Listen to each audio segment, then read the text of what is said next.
Hey everyone, you know that feeling when you feel like real, lasting change is just always out of reach? Well, today we're going to break that down. We're diving into 10 simple but seriously powerful habits, all based on some great insights from practical wisdom that can completely reshape your life. And we're not talking about some huge, grand gestures here, but a clear, actionable blueprint for real change. So here's our game plan.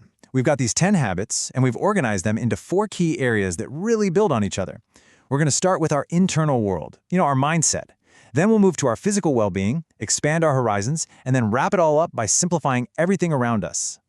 But that kind of begs a big question, right?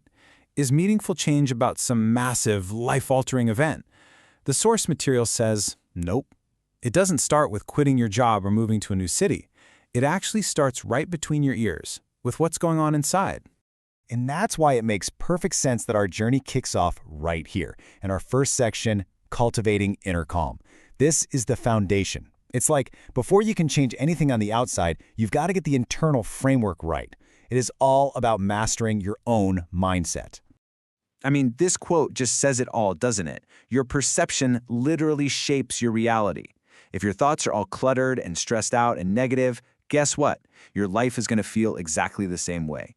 So this first batch of habits is all about improving the quality of those thoughts.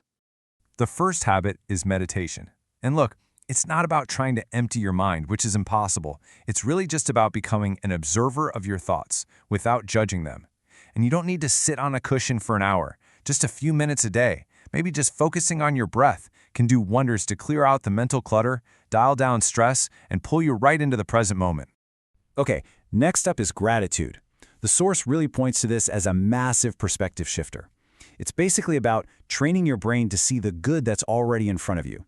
So instead of always focusing on what's missing, you start appreciating what you have, and that just creates this amazing feeling of abundance and peace. This slide shows the goal perfectly. We're trying to move away from that reactive mind, the one that's constantly getting yanked around by what's happening and worrying about the future, and move toward a mindful one. And the real secret sauce here, it's acceptance. When you accept what you can't control, you free up a ton of mental energy to actually focus on what you can. Okay, so once you have a calmer mind, we can turn our attention to our physical engine. Section 2 is all about energizing your body. Because let's be real, a healthy, focused mind needs a healthy home to live in. So what does it actually take? You might think it's hours and hours at the gym, right? Nope. The source material really hammers home that consistency is way more important than intensity.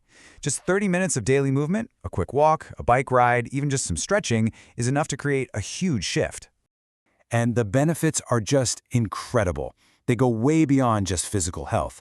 Regular movement boosts your mood, gives you way more energy, and it's an amazing stress reducer. Plus, it significantly improves your sleep, which brings us right to our next habit. This next habit is so simple, but man, so many of us just blow it off.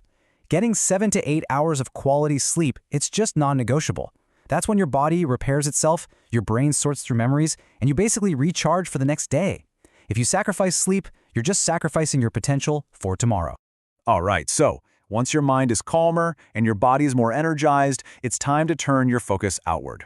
Section 3 is all about expanding your world, but not just randomly. We're talking with intention, through growth and real connection. I kind of love how the source puts this. Learn something new. It doesn't matter if it's playing an instrument, learning a language, or trying to code. The act of learning keeps your brain sharp, it improves your memory, and honestly, it makes you a more interesting person to be around. It just builds your confidence. But where does the time for that come from? Well, here's the trade-off. The source gives a pretty big warning about how much time we lose to just passive scrolling. That hour or two you might spend on social media every day could easily be put somewhere else. It's a real choice. Do you want to scroll or do you want to grow? And finally, for this section, let's talk about your social life. Energy is contagious. The source advises that you really curate your circle. Spend time with people who lift you up, who inspire you, and who make you feel good about yourself. And listen, that's not selfish. It's absolutely essential for your own well-being. This brings us perfectly to our final section, simplifying your life. After working on your mind, your body, and your connections, the last piece of the puzzle is to refine your physical and digital world to make space for what actually matters. I love this definition of minimalism. It's not about depriving yourself or living in some sterile white box. It's about being fiercely intentional. It's about asking a simple question about everything in your life. Does this thing, whether it's an object or a subscription, actually add value? This visual just nails the whole idea. The trade-off is so clear. Every single thing you own needs your time, your energy, and your money to manage. So by consciously choosing to have less, you're not losing a thing. You're actually gaining back your time, your financial freedom, and your mental focus. So, as you can see, these aren't just 10 random tips thrown together. They all form this interconnected system, a real blueprint for change. It all starts inside with a calm mind, it's powered by an energized body, it's expressed through intentional growth, and it's all sustained in a simple, focused environment.